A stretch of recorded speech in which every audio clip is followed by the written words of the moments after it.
Cuando Dios crea al hombre, escuche, cuando Dios crea al hombre, en Génesis 1 y 2 nos da el prototipo o lo que Dios quiere para cada uno de nosotros. Amén. La idea original del diseño de Dios para nosotros.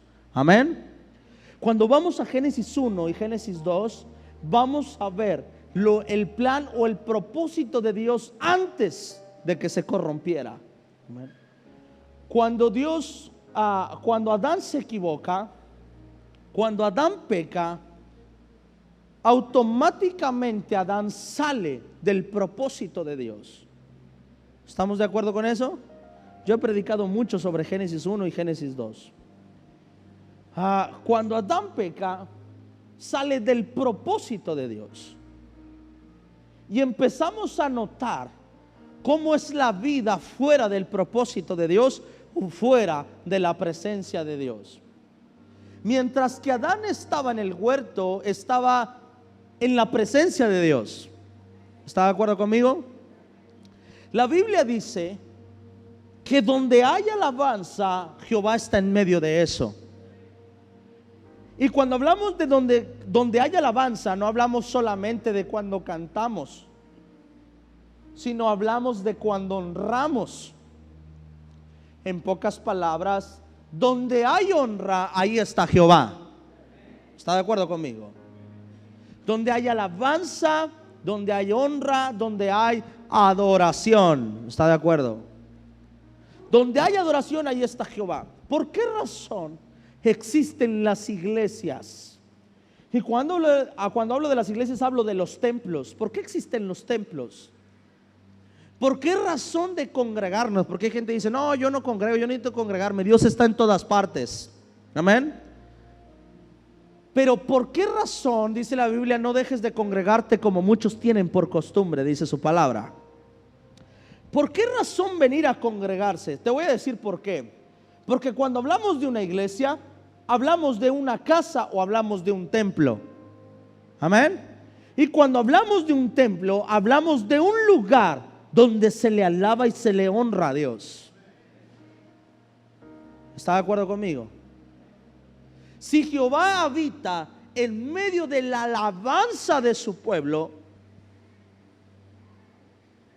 en pocas palabras, Jehová solamente está donde es alabado y donde es honrado. Tiene que haber un templo donde solamente se le dé honra. El ser humano es imperfecto no por naturaleza, es imperfecto porque después del pecado de Adán, el hombre sale de la presencia de Dios. Y una vez que sale de la presencia de Dios, es casi imposible mantenerse en una santidad constante. ¿Está de acuerdo conmigo? Por lo tanto, en tu vida no siempre hay alabanza y honra para Dios. El hombre se equivoca y peca, y cuando se equivoca y peca, automáticamente la presencia de Dios se tiene que ir. Porque Dios no puede estar donde hay pecado. Eso va en contra de su naturaleza. Amén. Dios solamente está donde hay santidad, donde hay honra. ¿Por qué razón se tiene que cuidar el altar? ¿Por qué razón se tiene que cuidar el templo? Porque es el lugar donde se le honra a Jehová, donde se le honra a Dios. Amén. ¿Por qué razón se tiene que crear un templo y se le tiene que dedicar un templo a Dios? Porque tiene que ser un lugar donde se respete y donde se honre y donde se alabe la presencia de Dios 24/7. Donde yo soy imperfecto, pero cuando vengo a ese lugar hay perfección. Por esa razón la iglesia tiene que ser llamada a consagración. En pocas palabras, si este lugar es un lugar dedicado para Dios, no podemos subirnos sin consagración. No podemos tomar con ligereza este lugar o este altar. ¿Cuántos dicen amén? Esa es la razón por la que se hacía un templo. Y esa era la razón por la que Dios no permitía que entrara cualquiera. Asignó a una tribu que solamente ellos pudieran entrar, que solamente los sacerdotes, los levitas pudieran entrar al primer templo que se hizo. Amén. ¿Por qué? Porque tenían que cuidar la presencia de Dios que estaba en ese templo. Ahora, ¿por qué razón debo consagrarme? ¿Por qué razón Dios me llama a la consagración? Porque la consagración me permite estar pegado a Dios. La consagración me permite, me da autoridad o me califica para pegarme o para que su presencia camine conmigo. Si Dios es santo, Dios no puede estar donde hay pecado. Cuando Jesús dice en la cruz, dice: Padre, ¿por qué me has abandonado? La razón es porque en ese momento Jesús dice: culminado es. En pocas palabras, el pecado de la humanidad cae sobre Jesús, y cuando eso pasa, automáticamente tiene que haber una separación entre Dios y Jesús, porque Dios no va a renunciar a lo que Él es por estar con nosotros. Dios no va a renunciar a ser santo para estar con nosotros. ¿Está de acuerdo conmigo? Dios es santo y será santo siempre en el nombre de Jesús. Entonces, la única forma de que yo pueda estar pegado a la presencia de Dios es a través de la consagración y a través de la santidad. Para yo poder estar pegado a la presencia de Dios, hay dos opciones: o Dios renuncia a lo que Él es por estar conmigo, o yo me tengo que hacer santo para estar con el Dios santo. Pero la característica de Dios es que Dios es un Dios inmutable. Es un Dios que no puede cambiar, que es el mismo de ayer y de siempre. Así que la única manera de poder yo tener una relación estrecha con Dios, o tener una relación buena con Dios, o tener una relación íntima con Dios, es yo renunciando a ser lo que soy para poder estar con Él. Y ahora, cuando Dios hace al hombre, lo hace de esta manera. Génesis capítulo 1, versículo número 27, dice así: y creó Dios. ¿Cómo lo creó? Lo creó a su imagen. Dice: a imagen de Dios lo creó. Dice Dios: la única forma, quiero hacer al hombre, pero la única forma en la que podamos tener una relación estrecha es creándolo a mi imagen. ¿Está entendiendo? Necesito crearlo a mi imagen. Ok. Quiero que sepas que lo primero que Dios hizo fue crearnos a su imagen. O sea, cuando tú llegas a Cristo, tú no puedes decir: es que yo así soy. No. Tú así no eres. Cuando llegaste a Cristo, llegaste en una versión corrompida de lo que Dios había creado sobre ti. Hace tiempo conocí a una persona, y esa persona decía, vivía en unión libre, y me empieza a preguntar: ¿y tú qué opinas de eso? Le digo: yo creo que si tú llegas a Cristo y conoces el Evangelio y quieres vivir en santidad, lo que tienes que hacer es decidirte: o te casas o te separas. Amén.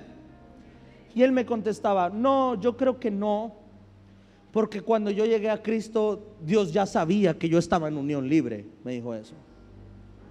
Le digo: imagínate que el drogadicto dijera lo mismo, que el asesino dijera lo mismo, que el envidioso, que el avaricioso, que el altivo, que dijera lo mismo, que cuando llega diga: no, es que Dios, cuando Él me encontró, yo ya era altivo.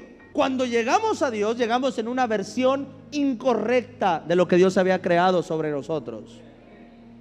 Y cuando llegamos a Dios, lo que tenemos que hacer es volver a retomar la imagen de nuestro Dios, porque fuiste creado a su imagen para eso, para poder estar pegado a Dios. Amén. El problema de hoy en día es que la gente quiere tener una relación con Dios, quiere que Dios se manifieste, quiere que Dios le hable, quiere que Dios haga cosas sobrenaturales en su vida, pero no quiere tomar la imagen de Dios. Amén. El día que Adán rompe la imagen, Dios le dice: mira, ya no puedes estar conmigo, tienes que salir de este huerto. ¿Por qué? Porque no me representas. ¿Por qué? Porque no tienes la imagen. Ya te saliste del propósito, te saliste de mi voluntad, ya no te pareces a mí, ya no podemos estar juntos. No solamente porque no te parezcas, sino porque te hice con ese propósito. Es la única manera en la que tú y yo podamos tener una relación íntima, porque yo no puedo renunciar a lo que yo soy. Yo no puedo renunciar a ser santo. Y le dice: Adán, te lo dije, te lo advertí desde un principio. Te dije, no me desobedezcas, no cambies tu identidad, no escuches voces incorrectas. Te lo dije, Adán, te dije que no comieras de ese fruto. Amén. Y no es que yo quiera castigarte, es que no puedo renunciar a lo que yo soy por estar contigo, porque yo soy Dios y porque soy inmutable. Porque hay personas que dicen: es que yo no entiendo cómo Dios puede ser tan malo. ¿Cómo Dios puede ser tan malo? ¿Por qué Dios me hace esto? ¿Por qué se aleja de mí? No, quiero que entiendas una parte. La característica especial de Dios es ser inmutable. Y eso es una ventaja para nosotros, no es algo malo, es algo bueno. Te conviene que Dios sea inmutable. Te conviene que Dios no cambie, que Dios no se transforme. Te conviene que tenga un carácter firme de lo que Él es. Porque si Dios cambiara, entonces te prometería cosas y después no las cumpliría. Porque entonces no sería un Dios honesto. Entonces no sería un Dios íntegro. Porque entonces no sería un Dios perfecto. Solamente tiene que cambiar las cosas que no son perfectas. Y tú no le puedes entregar tu vida a algo que no es perfecto. Yo te digo algo. Yo, Adrián, tengo este problema emocional, no sé cómo decirlo. Pero si nosotros tenemos que subir a Laguna de Sánchez, o tenemos que ir a un lugar peligroso, o hay que viajar de noche en la madrugada, yo, Adrián, yo digo, yo manejo. Si me caigo, si nos caemos, que sea por mi culpa y no por la culpa de otro, digo yo. Pero no me gusta confiarle mi vida a otro. Cuando vamos a decir: pastor, es que ya anda cansado. No, yo manejo. No. Está peligroso aquí. Y si nos caemos, que sea por mi culpa y no, prefiero morirme por mi culpa que por la tuya. Yo soy así. Entonces, ¿cómo puedo entregarle a Dios mi vida sabiendo que es imperfecto? Lo único que sufre cambio es lo que es imperfecto.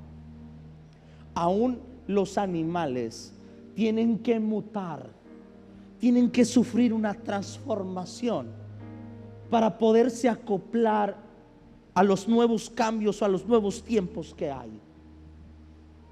Y eso, ¿sabes qué lo hace? Lo hace imperfecto. Y entonces tiene que mutar para poder sobrevivir. Pero esa mutación puede llevar 100 años, 200 años, 500 años, para que el animal pueda alargar su promedio de vida y pueda permanecer. Si mi Dios tuviera que cambiar, lo haría automáticamente un Dios imperfecto. No es bueno entregarle tu vida a un Dios imperfecto.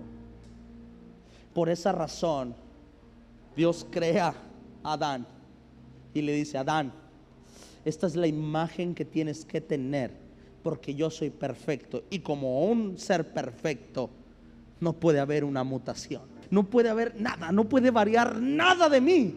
Yo así soy. Por eso soy Dios, porque soy perfecto. Y mi perfección me lleva a ser santo. Y como un Dios santo, la única manera de tener una relación con pecadores es que los pecadores terminen haciéndose santos. Cuando Dios crea al hombre, lo hace a su imagen y a su semejanza. Y una vez que está hecho el hombre a su imagen y su semejanza, Dios rápido establece los beneficios de caminar bajo su imagen. Y les dice: varón y hembra los creó. Verso 28. Y dice así: y los bendijo Dios. Diga conmigo: y los bendijo Dios. Primera cosa que hace cuando Dios hace al hombre a su imagen, o cuando lo crea a su imagen, diga conmigo: lo bendice. Número 2, le dijo: fructificar. Número 3, diga conmigo: multiplicar. Amén. Y número 4 dice: y llenad la tierra y sojuzgadla, y diga conmigo: señorear en los peces del mar y en las aves de los cielos. Cuando Dios crea al hombre, le da 4 cosas o desarrolla 4 cosas en la vida de Adán cuando camina a su imagen. Lo primero es que lo bendice. Lo segundo es que lo hace fructificar. Lo tercero lo hace multiplicar. Y lo 4 lo hace Señor. Apenas lo crea en su imagen y le dice rápidamente lo que significa caminar bajo su imagen. En pocas palabras, los que caminan bajo la imagen de Dios caminan bendecidos, caminan fructíferos, caminan multiplicando y caminan como Señor. Y ese fue el propósito sobre Adán. Y le da todo esto a Adán. Y le da todas estas características a Adán. Ahora, fructificado y multiplicar no es lo mismo. La fructificación es dar fruto. La multiplicación es tener más del fruto que se recibió. Y le dice Dios, no solo, sabes, cuando caminas a mi imagen, vas a caminar de esta manera, vas a caminar en bendición, vas a caminar fructífero, va a haber fruto en tu vida. Y no solo eso, el fruto de tu vida va a ser multiplicado. Y número 4, vas a ser Señor donde quiera que te pares. Cuando caminas bajo la imagen de Dios, tienen que acompañarte estas 4 características. O tienes que dar testimonio en estas 4 cosas. Tienes que caminar con estas características en tu vida. Cuando Dios crea al hombre, lo crea la imagen para que pueda caminar de esta manera. Y vea usted una cosa, pero estas características son muy de Dios, son muy del Padre. Hablar de una persona que camine bajo esto es hablar de una persona que camina con Dios.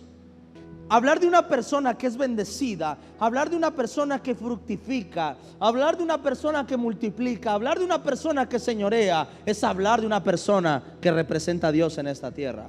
Primera de Corintios capítulo 5 versículo número 20.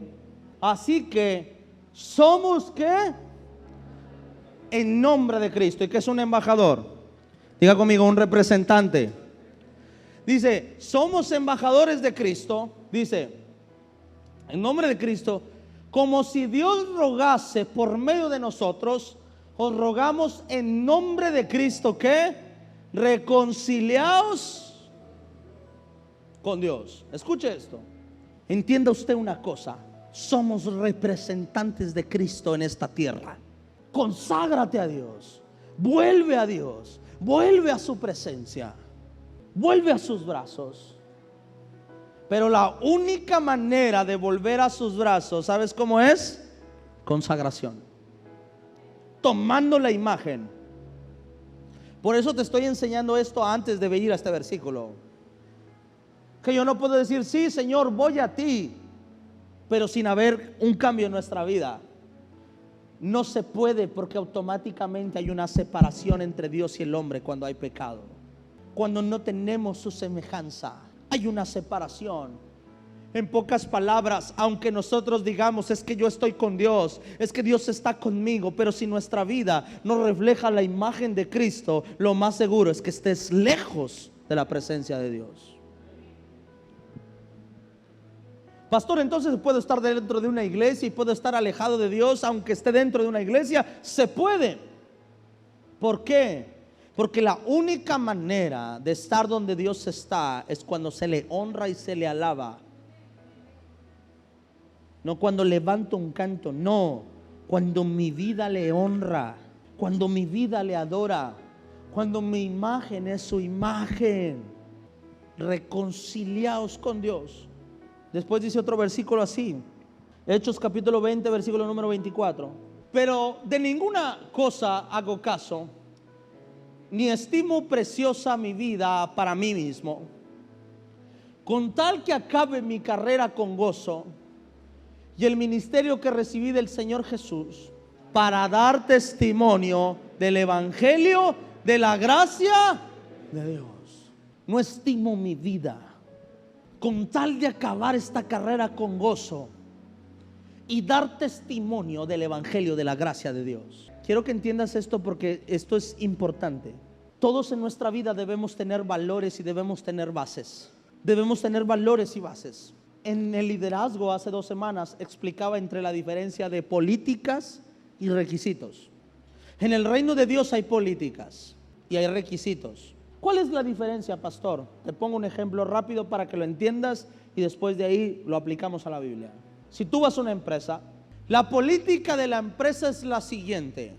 Dice, nadie puede entrar a la planta sin casco y zapatos de seguridad. La política no se puede cambiar, no es negociable.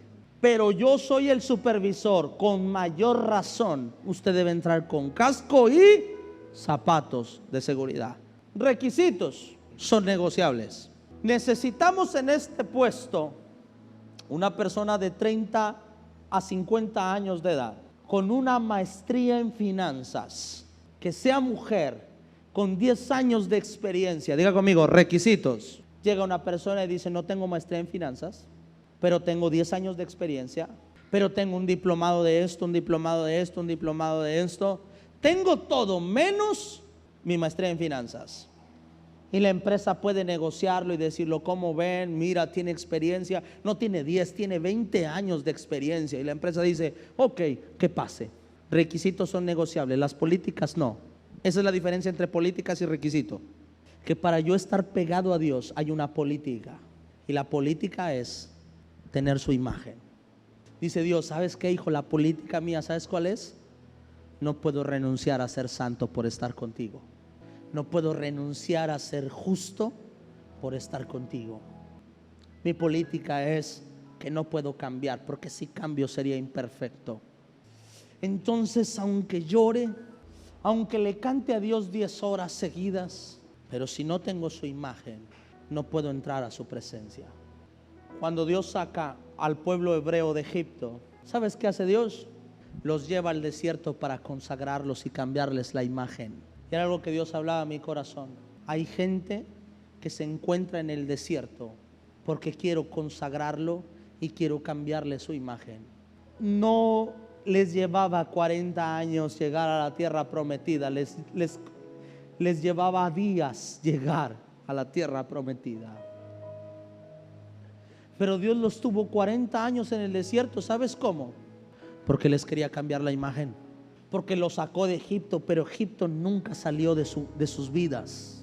Sacó a las personas de Egipto, pero las personas nunca salieron de Egipto. Dios hace lo siguiente con el pueblo de Israel, o con el pueblo hebreo. Egipto tenía una mentalidad pagana.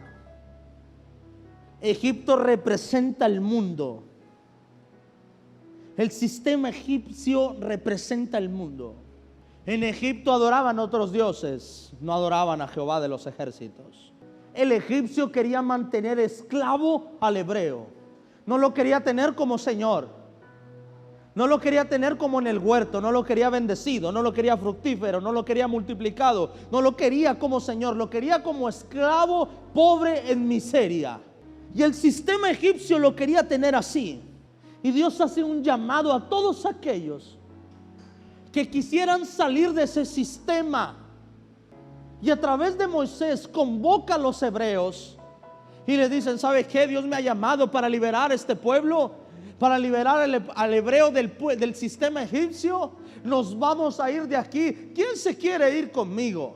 El que quiera irse tiene que hacer esto. Van a venir plagas. Vas a poner esto en tu puerta para que la plaga no te toque. Y empiezan ellos ahí a identificarse quién quería salir de un sistema para poder ir a consagrarse con Dios y que Dios les diera una tierra nueva donde pudieran adorar libremente a su Dios.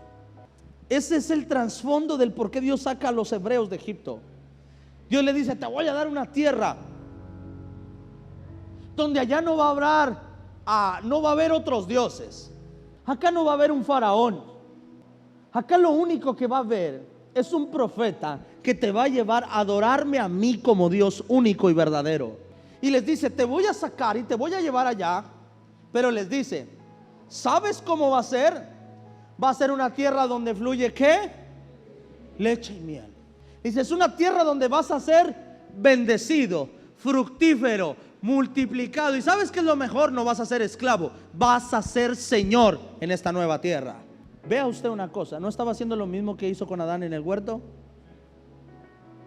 Les estaba preparando un huerto nuevo, Pero le dijo Dios, pero no quiero egipcios aquí, aquí quiero hebreos. Que suelten la imagen egipcia y se vengan conmigo. Y cuando empiezan por ese desierto, Dios les dice, mira, que aquí nomás mis chicharrones truenan.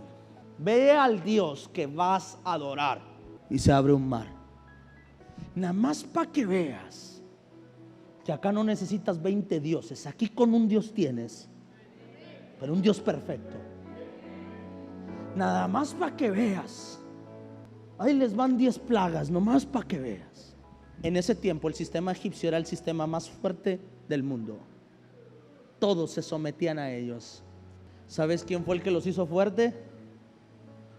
Un hebreo llamado José. Les dio abundancia cuando había escasez. Y cuando vino el hambre, Egipto fue el único que pudo sobresalir a esto. José era bendecido, fructificado, multiplicado, y ¿sabes qué? Era señor en tierra de señores. Pero Dios le dice, cuando Dios empieza a ver que ya los hebreos ya no eran señores, que empezaron a adoptar otras culturas, que empezaron a adoptar otros dioses, que se alejaron de la presencia de Dios, Dios llamó a uno que era el único que mantenía la imagen de Dios, y llama a Moisés y les dice, Moisés, esto ya no es lo que yo quería que fuera. ¿Sabes qué seguía una vez que José era señor? Seguía que Judá también fuera señor. Seguía que Leví también fuera señor. Seguía que Benjamín también fuera señor. Y que Egipto no fuera Egipto, fuera el pueblo de Israel. Pero no fue así. Perdieron su imagen. Y ya no hubo fructificación. Y ya no hubo multiplicación. ¿Sabes qué? Ya no hubo bendición. Y ya no había señorío, ahora había esclavitud. Dios los saca. Y cuando los saca, les dice, te voy a dar una tierra nueva. Pero apenas iban caminando y Dios se dio cuenta de una cosa. No es solamente sacarlos físicamente, también hay que sacarlos mentalmente de Egipto. Y Dios dice, dales otra vueltecita, mijo, antes de que llegue. Ya está la leche, ya está la miel, ya están las frutas grandes, ya está todo. Pero primero hay que cambiarles la mentalidad. Hay que cambiarles la imagen. Vamos a darles maná primero. ¿Cuántos? ¿Cuánto tiempo? Dale unos añitos nomás, maná. Allá teníamos carne. Ahí está, no ha sacado Egipto todavía. Dámele otros 10 años, maná. Ya vimos que el mar se abrió, pero no hemos visto a Jehová. Hagamos un ídolo, traigan todo su oro para hacer una imagen como las que teníamos en Egipto. Dice Dios, ahí está, mira, otra vez. ¿Para qué quieren estatuas si tienen un Dios que no es mudo? Si tienen un Dios que escucha. Déjalos. Dale otros 10 años más. Hubo hombres que nunca pudieron sacar a Egipto de sus mentes. Y Dios dijo, hijos, no voy a contender para siempre con el hombre, porque Dios pelea con el hombre todos los días en querer hacer su voluntad y el hombre querer hacer su propia voluntad. Tuvo que hacer que naciera una generación no en Egipto, que naciera una generación en el desierto. En pocas palabras, necesito hijos que no me extrañen lo que vieron en Egipto. ¿Y sabes qué pasó? Que cuando nacen los hijos, dijo Dios, ahora sí, estamos listos.